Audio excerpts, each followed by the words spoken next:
Corporator ભાઈ નિકુલજીભાઈ, અમદાવાદના corporator CO બેન રાજેશ્રીબેન, જુલ્ફીખાનભાઈ, બદનલાલભાઈ, તમામ મંચસ્થ આગેવાનો, આપ સૌ ભાઈઓ બહેનો ને સાથીઓ,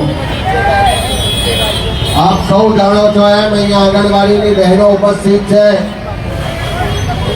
એક ઘેરથી જે નાનું બાળક આવે એના ઘરમાં એની કેટલી ચિંતા કરતા હોય એના કરતા વધારે ચિંતા એની દેખરેખ અને માવજત આ આંગણવાડી કેન્દ્રમાં આપણી બહેનો કરે છે।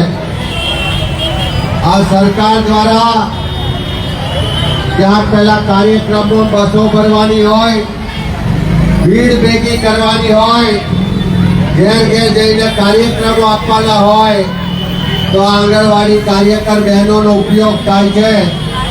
પણ જ્યારે એને પૂરો પગાર આપવાની વાત આવે, એને એના લાભ આપવાની વાત આવે તો આ સરકારે સતત એની સાથે અન્યાય કર્યો છે।